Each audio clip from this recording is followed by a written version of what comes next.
So I guess it's good morning to everyone who is Australia or New Zealand based, and that would mean that it's afternoon or night or maybe something else, depending on where else in the world you are. So welcome to today's session, which is Mobile Devices Need Management 2. My name's Mark O'Shea. I'm a Microsoft MVP for Windows and Devices for IT. And today we'll be talking about some of the different management options you've got for mobile devices. So the way that I'll be going through today's topics is basically starting off by covering things such as, what if we can't really control the device? What are the things we can do? So we'll look at things such as maybe things like guest access into your environment, where you can't push down application policies, you can't push down device management policies, for example. But then we'll build up from there. So we'll move from how can we do management around the device, where we can't touch anything on the device itself, but we can query the device to get some information about how should we proceed. Then we'll move forward into application management, or MAM, or app protection policies, where we'll talk about what we can do inside of the apps themselves. So this is really something that's aimed a bit more at BYOD or bring your own device type scenarios. So we'll spend a little bit of time on this one. We'll do a bit of compare and contrast of different options here around what we can do with Android versus what we can do with iOS. Then we'll just have a quick break where we'll bring up the QR code so you can go through, scan, and get yourself entered into the week 3 prize draw. And then the final section that we'll move on to is managing the device itself. So this is where we start looking at mobile device management of iOS and Android devices. Now, I guess before we move on, let's just have a quick overview of some of the things that are important. So this session is going to be focused on Android and iOS. Now, the reason for that isn't because we can't do mobile device management of Windows devices. We certainly can. The reason is that the session that I did the first week for M365 May, that basically is what it was 100% focused on. So we covered autopilot, MDM policies, restrictions, etc. So I won't really talk about Windows today, but a lot of the concepts that we're covering today do or can apply to Windows in some form. So as we go through today, as I mentioned, it's going to be Android or iOS. We'll be talking about different scenarios, the different requirements that you need to meet. So how do you start coming up with the understanding of, should you be planning for application management or mobile device management? Now, that leads into the following scenario that we really need to think about, which is, do we want something that heavily favors end users and what they want? Or are we heavily favoring what IT and the security department want? Or can we actually meet somewhere in the middle? So if we take a look at what end users' concerns are, so they don't want their personal data to be compromised. They don't want the IT department to force them to enroll a personal device just to get email, for example. And the final point for the end user is an important one. People forget to do things such as back up the photos, etc., that they've got on their device. So the last thing they want is an accidental erasure of their device remotely because someone thinks it's the one that needs to be removed for security reasons. So obviously these are all good concerns for the end user. But the IT side, what we want here is we want people to be productive. We want to give them a variety of different device choices so that we can basically say, look, you pick the OS, you pick the form factor that you want to use, but we still want to put some control over the top of that. Now, we want to make sure that organizational data is protected, and this really should be the top concern of the IT department. It shouldn't necessarily be around how much control of the device you've got, but it's how well can you actually protect the organization's data.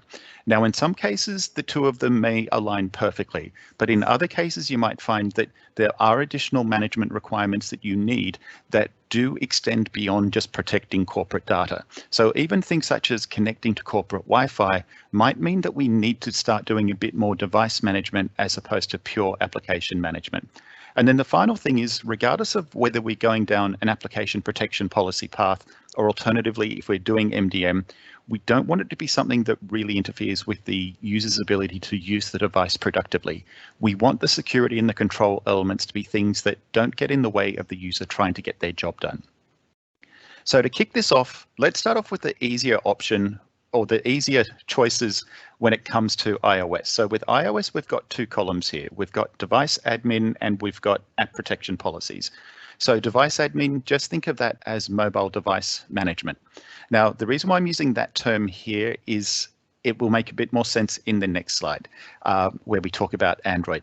But on the iOS side, we're basically looking at things like device administration, which we could use for personal/BYOD, or we could use for corporate devices. Now, generally speaking, if someone said we could only pick one for mobile device management, I'd say it's built for corporate, but it can enhance the personal device experience.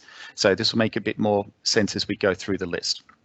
Now, for the enrollment side, we can go through, we can do enrollment through the company portal. Now, with app protection policies, I've got the portal listed in here because we don't actually need to have the portal installed if we're using app protection policies on iOS. But if we want to give people the ability to easily choose the apps, etc., that they want access to, we do want to start publishing them into the company portal so that they can access them from there.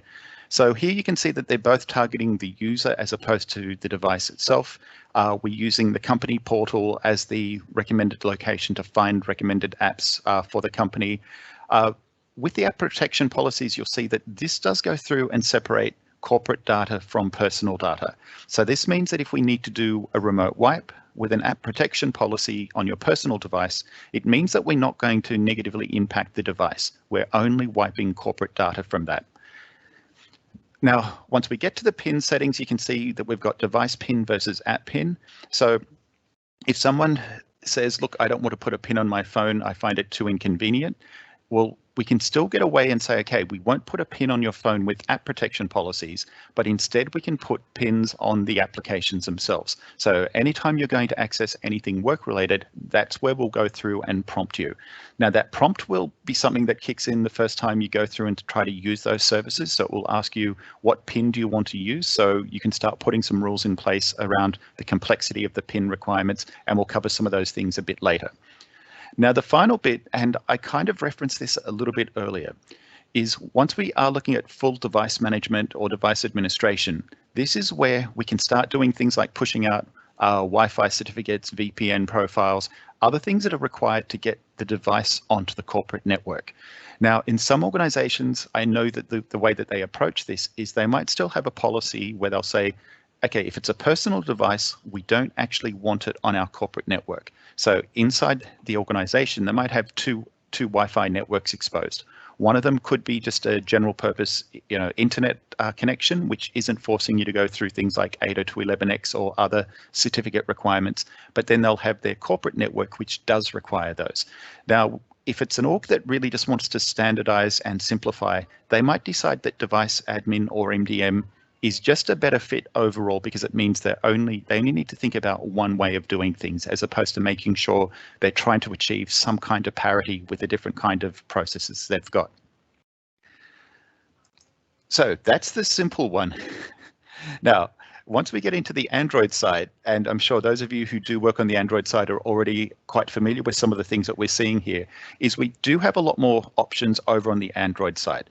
What I'll be focusing on here for the session, just because of the way they align with what I just covered on the iOS side, I'll focus on the first two columns, which do align pretty well with those with what we saw over on iOS. But what you can see here is we've also got work profile, fully managed and dedicated. Now, I'm not going to really talk about these too much, but one of the things that's important to note, though, is the device admin or the traditional MDM of Android devices is something that Google is steering Android away from. So anyone who is relying heavily on device admin, well, that's something that from, with new versions of Android, so Android 11 is on the horizon, that's something where you'll find that some of the settings you may have traditionally done through MDM aren't even going to be available through traditional MDM means. And instead, you'll have to start looking at Android Enterprise. Now, we're not going to go through the final three columns in any detail, but I thought it probably is an important thing to talk about. What do you do if you are currently doing a lot with device admin, so just traditional MDM enrollment of Android, and how do you, what should you be doing next? So in this case, this is just a pretty simple, decision tree you can take a look at.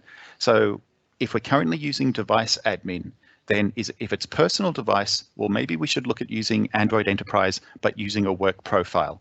So with the work profile, what this means is that we've still got a separated space for work-related activity to take place, but without it necessarily having an impact on the other capabilities the end user needs. But even there, though, if we don't need any device level control, then we can go all the way over back to application protection policies. So that way, the app protection policy story is a consistent story even as we move forward. Then finally, as we move over and take a look at the corporate side, what we've got here is, well, is it something that's designed for a user, or is it something that is built for a specific task? So is it a kiosk or digital signage type device, for example? So at that point, dedicated is effectively, something that isn't going to be the common use case when we talk about, most organizations in MDM. So it might end up being something that ends up in that fully managed side. So just that quick breakdown here is with app protection policies, which we'll be jumping into soon. That's, BYOD, and we're not controlling the device in any way, shape, or form. With a work profile, we're still doing some device level settings, but we're still keeping work and personal pieces separate from each other. And then when we get to fully managed, well, this is where we're basically saying it's a corporate device, so we're treating it more like a traditional PC. So someone who really wants to manage that the way that they would have done traditionally through MDM, this is that fully managed is probably the way that they'll go with that if it's a corporate owned device. So with that, so just sort of setting the stage for some of those things, let's just talk about the first scenario that I mentioned at the beginning, which is what happens when we don't actually have any insight into the device. So it's a device that we can't control in any way, shape, or form. So it might be something, in this case, in isolation, it could be a guest user in our environment that needs to access certain resources. What can we query? What can we put in place to allow things to occur or to block them? But we can also use these approaches in a variety of other ways. So we can use the conditional access pieces we're about to talk about when we're talking about work issued devices, BYOD, application management. And as we go through the demonstration for this, you'll see how a lot of the different pieces start slotting together here.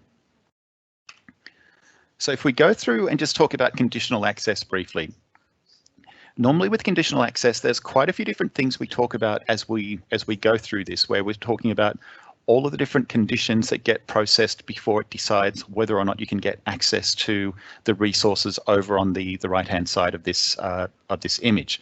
But what we really want to focus on for today is the two areas that I've gone through and highlighted in red, which is how we can start using the operating system. So what can we do at the operating system level, but also what can we do at the application level to start controlling what people can get access to. Now, there's some other things in here that we'll talk about. I'll demonstrate these in just a moment, and we can work on a scenario and build that out. Is this important piece here, which is trusted and compliant devices. So how can we determine whether a device is actually compliant in order to allow it to occur? So these are things that can go into the decision-making process. We can put our own policies in place. And if you haven't seen conditional access, hopefully you get some good information about out of what we're about to show.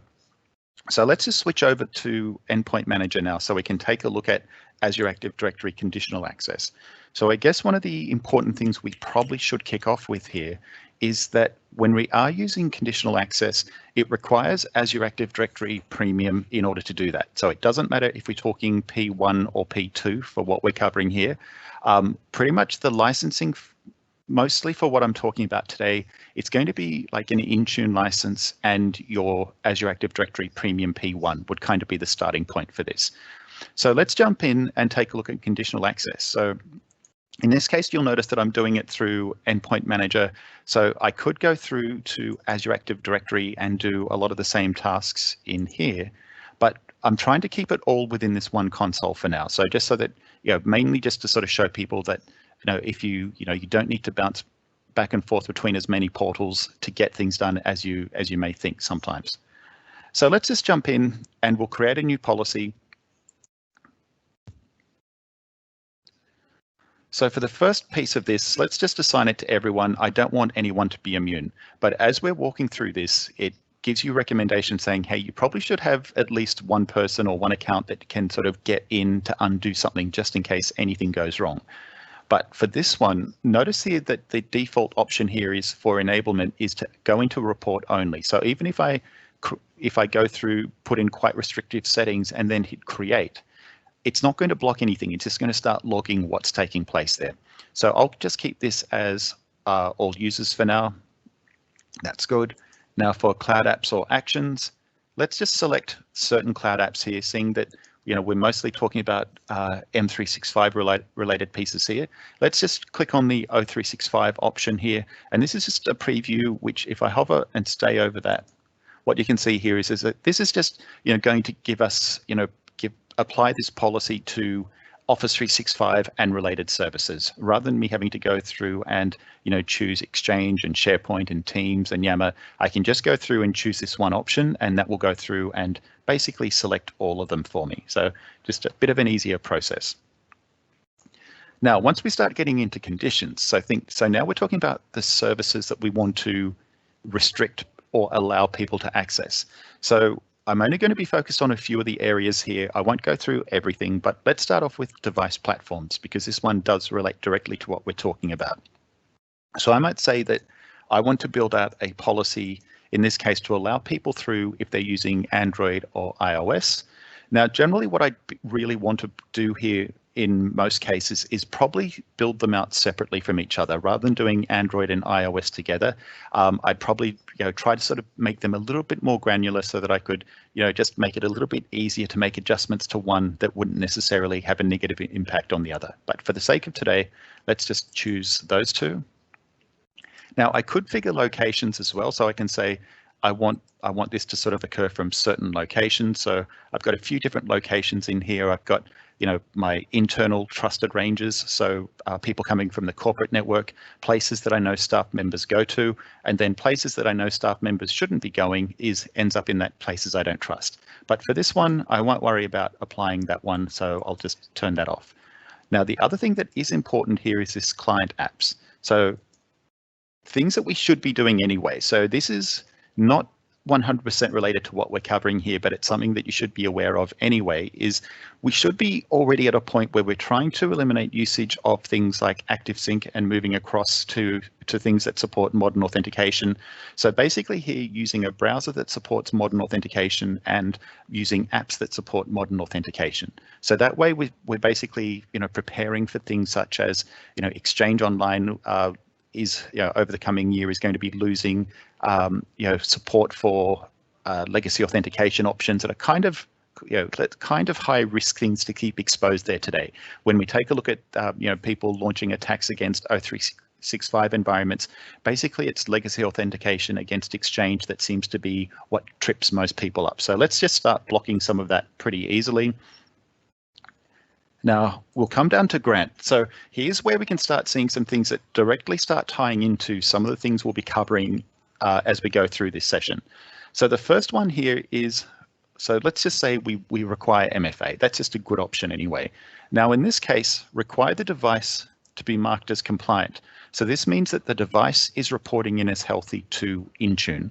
So in this case, Intune is reporting back saying, yes, this device meets compliance requirements. Now the compliance requirements could be quite simple, they could be quite complex, and we'll take a look at those once we get into device management. But remember though that when we're talking about Intune compliant here, we're talking about the device being enrolled with Intune. So this effectively, if I put this one on, that would mean that it effectively it's going to be an MDM enrolled device. Now, because we're talking about iOS and Android today, it doesn't really make any sense to me to say hybrid Azure AD join device. But once I get to require the approved client app, if we take a look over here, then effectively this is the list of O365 or let's say M365 and closely related apps. So if I choose that option, that means that in order to access those services, so in order to access O365, people need to be using something that's supported. So the rules that I'm already starting to put in here is that the device needs to be compliant, but I'm in some cases, I can't have that option on, because if it's guest users coming in, or if we're doing BYOD with application protection, then that's not necessarily something that we can allow. So rather than having required device to be marked as compliant, what I could do instead here is say, well, how about if we have an app protection policy instead? Now, let's take a look at that requirement, because the important thing here is that right now this is quite limited in terms of the number of apps that it supports. So if you saw on the other list, oops, that was quite an extensive list of O365 and related apps, whereas this one is quite a short list. So this one isn't going to be suitable for everyone, but if someone's basically living in Outlook, OneDrive, and Planner, then they're going to be okay. But obviously, you know, one of the big ones that's missing from here, considering the platform that we're using today, is Teams. So this is one, it's still in preview, so hopefully we see a few more things expand out over time with that one.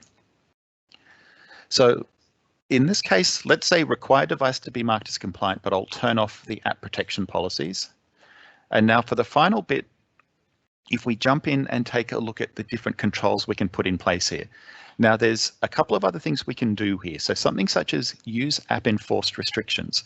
So this is where I can start leveraging the restrictions that we could put in for usage that something like SharePoint, Exchange Online, or OneDrive for Business can implement for us. So that way we could give someone like let's say a restricted experience within those apps based on the settings the app themselves have got. So I could view documents, for example, but not necessarily download them. So that depends on those apps having that capability built, or the SaaS apps having those capabilities built in.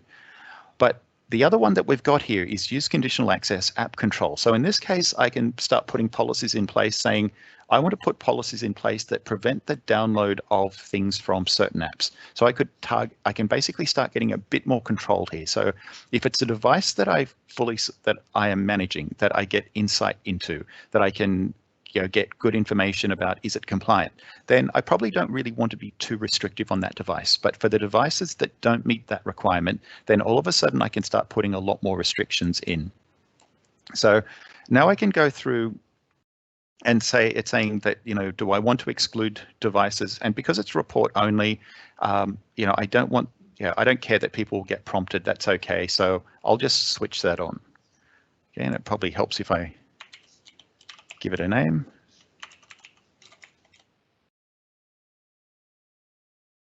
And we'll proceed, and I'll create that. So that way we start getting some rules in place. So even before people can access the corporate data, even if the device isn't necessarily registered, or we can treat it differently if it is a registered device or an enrolled device, and if it's actually compliant. So this way we can start putting quite a few different controls into place. So you can view that as the starting point for some of the things that we'll start talking about as we move on. So let's jump into the next section and talk about managing inside of the apps. So this is where we're talking about application protection policy, or so the terms mobile application management and app protection policies have got a lot of overlap, but they don't necessarily always mean the same thing. So here we'll talk about application management and app protection policies as we go through the demonstration. Hopefully that helps to explain some of the differences that we've got there. But generally, when we're talking about managing the apps themselves, most of the time we're not really talking about managing the app. Instead, what we're talking about is managing the corporate data within the corporate user identity within the app. So the reason why I say that is there are quite a few apps out there. So even if any of you are using, like, probably best example would be Outlook for iOS or Android. You've probably got at least 2 email accounts associated with it. One would be the work email account, one would be the non-work, a personal account. So it doesn't care that much about the app itself. It's the data within the user profile. So effectively, it's your Azure AD credentials and the profile and the data that are stored under that this cares about. So we can have the accounts commingling within an app if the app supports it.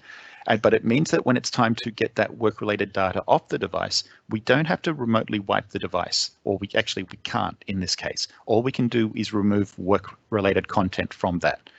So let's just jump in and talk about a few of the things here. So as I'm switching across to this, one of the things that's important to note here is that when we are working with app protection policies or just pure application management, it's not responsible for pushing the application down to the device. So we need to make sure that the user has been sent a link to install the application, or we could still put a link to the application in the company portal, for example. So even if the device isn't being used via MDM, we can still use the company portal to actually go through and get access to apps that have been made available to us. So in this case, let's jump in and we'll take a look at the app protection policies that we've got here. So you can see that I've got two different ones set up. I've got one for Android and one for iOS. So let's start with the Android one. It's at the top of the list. That's a good reason why. Now you can see here, I don't know if that's a deliberate animation or if it just is slow to scroll out. I noticed that one yesterday as well. Now, if I scroll through, hopefully we get to see, okay, yeah, you can see that at least one thing has been used here. Now, obviously, this is a demo environment, so we don't really just want to see one user using one app, but over time, we'll see more users and more apps start to light up for this one. But what's important here is if we take a look at what's involved in building this out. So I've already built it out, so I had to give it a name. I had to choose the platform. So you can see I can't change it away from Android. It already is Android.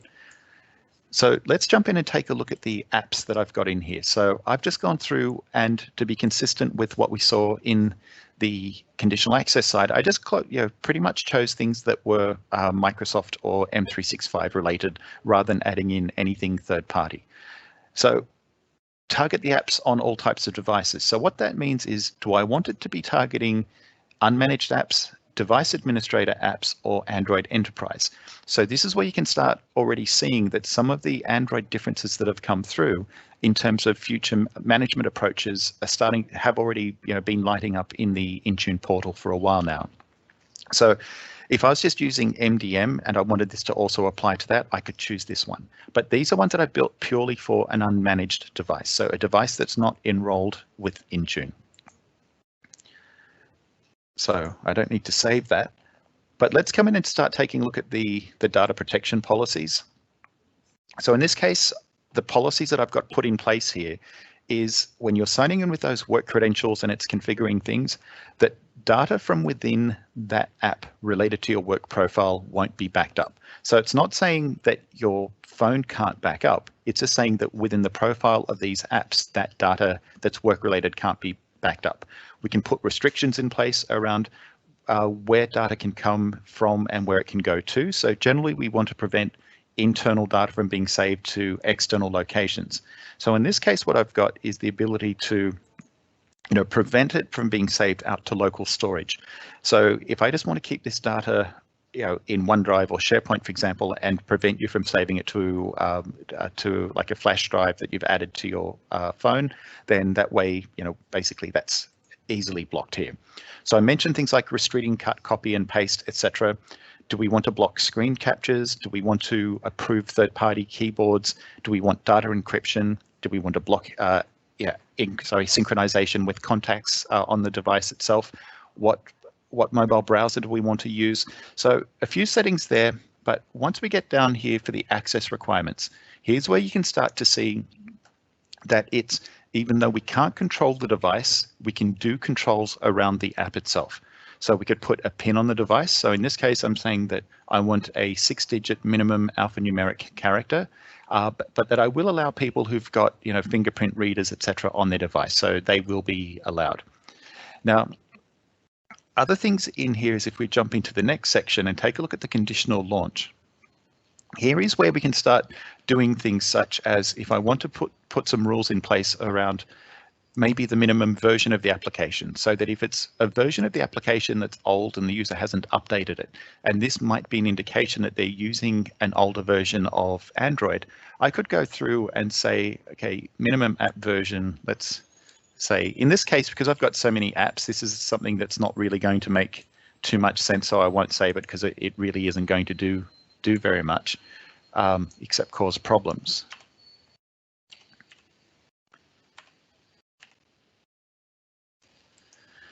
And from there, you can see that if someone has got an older version, what do we want? Do we want to block access, warn the user, or do we actually want to wipe data?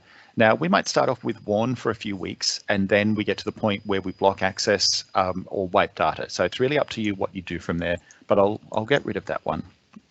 Now, other things we've got here, though, are the device conditions. So the same way that we could choose the minimum version of the application that was required to meet our requirements, you can also see here that we can start putting in things such as what's the minimum version of the OS, for example. So this way we can start putting some additional controls in place. So first of all, blocking any kind of, anyone who's rooted their device will basically be able to block that pretty easily. But then when it comes to the OS version, again, we can go through and put some controls in. So if we're thinking that we want to start, weeding out older devices, if we say anything that's below 7.0, for example, then that's something that we want to start blocking. But there are other options in here that we can go through. So let's say that we'll block access or maybe wipe data. So because we're only wiping data from the device that's work related, we're not wiping anything that's not being stored elsewhere because we've already blocked them from saving it to their phone, etc. So then we've got a few other options here, but what you can see here is that we can't control at the device level, but we can query the capabilities of the device and the version of the application to determine what it is that we should or shouldn't, or what we can and can't do there. So that's what we get over on the Android side. Now we can quickly jump into the iOS side. We don't need to spend too much time there because it's really not drastically different. Like I'll just sort of highlight some of the things that are slightly different, but I won't jump all the way back into the portal. Like a similar list of apps, but in this case, what have I got in here? I'm allowing third-party keyboards in this one. I'm still blocking printing. Now for the access requirements, notice in here that it's got support for Touch ID and Face ID. So there are things in here that will take advantage of the native mobile platform capabilities. But again, it's not controlling those abilities. It's just allowing you to leverage them and query them if they are available. So I won't spend too much more time on that one, but effectively this means that when someone is signing into one of those apps for the first time, it will go through, it will say, hey, this app is being managed, you need to provide a PIN. So that way we can start ensuring that we've got higher security on that. And if they lose their personal device, then we can still do a remote wipe of corporate data without having to worry about impacting anything else that's on their device. Okay, so with that, let's just sort of jump into, I guess we can call this the intermission, which is where I'll give everyone a chance to jump in and take a look at the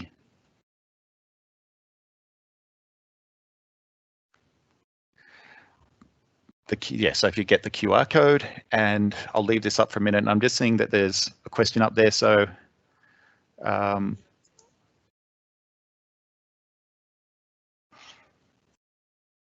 no, I haven't tried that one out.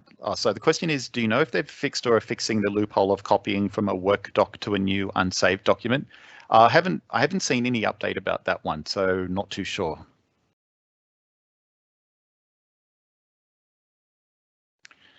Okay, so I think that's enough time for everyone to jump into the competition and get the details of that.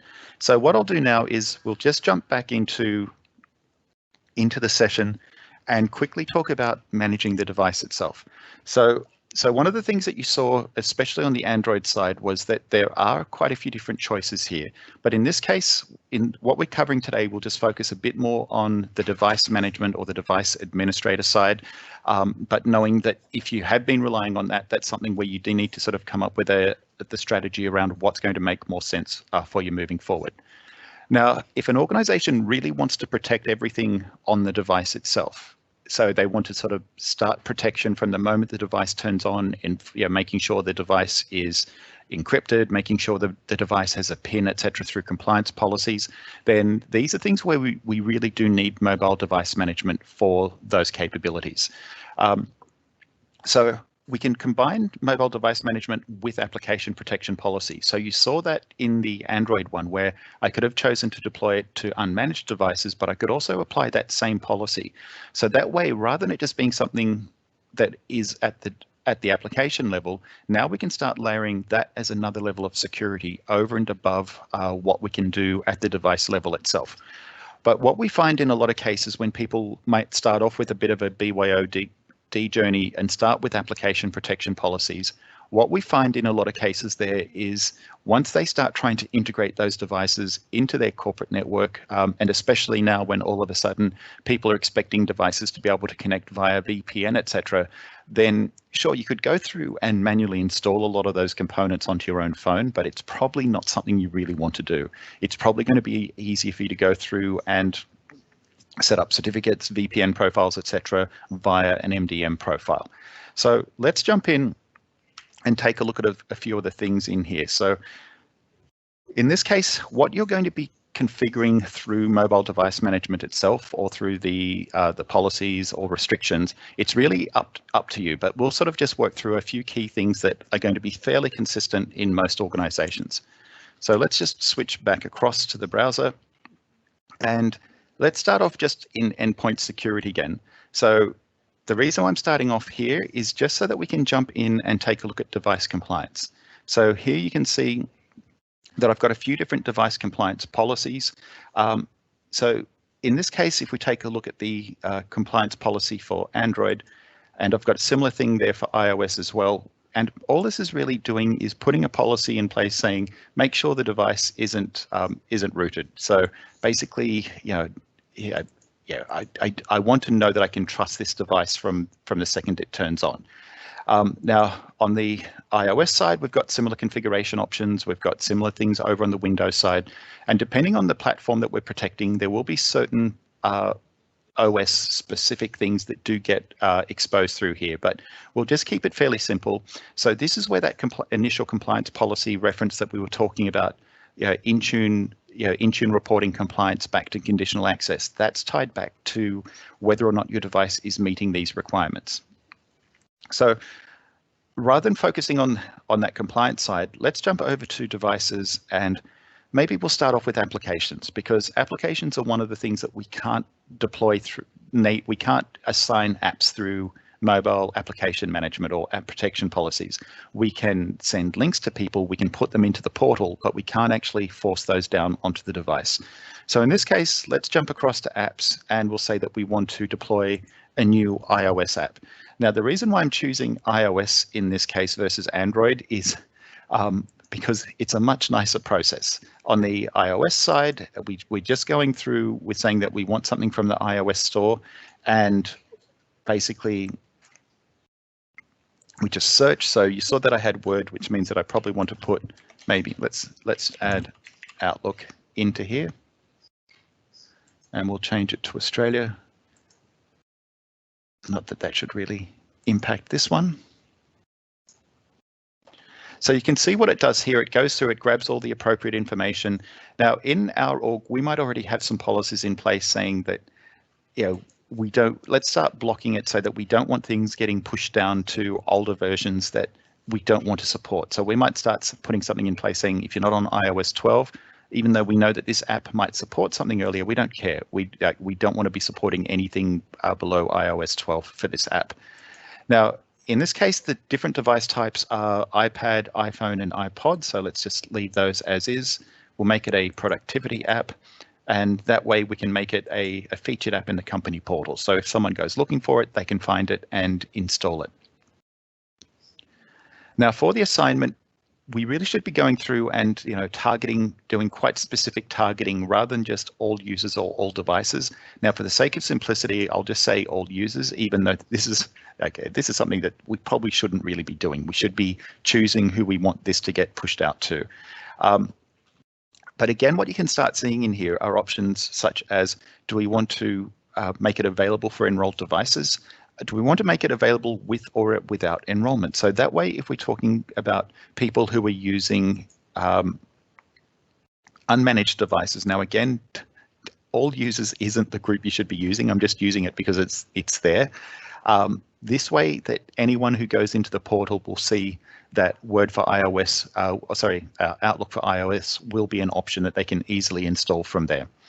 So it's a pretty easy process here on on the iOS side. On the Android side, we basically have to jump over to the Play Store, grab the URL, have images, etc., and get them ready to paste in. So it's just a much nicer process on the iOS side rather than just me cutting and pasting a bunch of random stuff across. So up next, what we want to take a look at then is other things we can do at the mobile device management side. So let's start off with Android here, just so that you can get an idea of a few things. Now, in this tenant, one of the things I haven't done yet is, which I'll need to do very soon, is if we come down into the enroll devices and choose Android enrollment, you'll see that in this tenant, I haven't gone through and connected it into a managed Google Play account yet. So this is what I'd need to do in this environment to start lighting up, more of the Android enterprise type capabilities. Whereas right now, I've just set it to be the MDM authority for Android, which will be fine for traditional MDM, but moving forward, I need to do less of this and a lot more of this. And that's where you can start seeing that we've got the different profiles that will light up, such as personal devices with work profile, corporate-owned dedicated devices, and those corporate-owned fully managed user devices. So you'll see that they basically correspond back with what we were talking about in some of the earlier material. But let's jump in and just take a look at creating a new Android. Let's just do a new Android configuration policy. Now from here, you'll see that we get a choice between device admin and Android enterprise. Now, for now, I'll just stick to device admin. Now, in terms of the different profile types we've got, I mentioned that some of the big reasons that even if someone thinks that just pure application management might be appropriate, they might end up drifting towards device management. And similar things you'll see here when we're talking about the iOS side, we probably will shift towards device management because there's a lot more that we can do to make sure that device is a good and capable network citizen. So if I wanted to put in, start putting in Wi-Fi details, if I wanted to put in VPN details, these are things that are going to be a lot easier for me to do over here. But just understand though that even there, if I do select Android Enterprise, that you can start seeing that things like the let's not worry about OEM config just yet, but the device only, device owner only, or work profile only, that you can already see that there's quite a few different things here for Android. Whereas if we jump to the iOS side and take a look, so let's just go back one level. We'll jump over to iOS and let's just do configuration profiles. Now, there are also going to be things such as the different bulk enrollment programs that you can go through with some of these types of devices. So I'm not really focusing on those in here. This would be, we could dedicate more than an entire session to those. But notice in here, when I choose iOS or iPad, that all it's really giving me here is which of the actual feature profiles do I want, not what are the different types of profile types themselves can be assigned. So in this case, if I want just things like, let's put in device restrictions, then okay, I won't go through and create this because we're getting fairly close to time anyway. But this is where we'd be going in, putting some of the basics around how we want that device to behave, what we want people to be able to do versus what we're not going to block, for example. And a lot of that is really going to be based on what your requirements are, but there will be some common elements like things, as I mentioned, things like the Wi-Fi, maybe VPN, etc., if they are needed. So with that, just let me switch quickly back over to the end. I think we've got a couple more minutes, and it looks like we've got another. Oh, I thought we had another question in there. Okay, no, it doesn't look as if we've got any other questions, but I think we've still got a couple more. I think we've still got 2 more minutes for questions.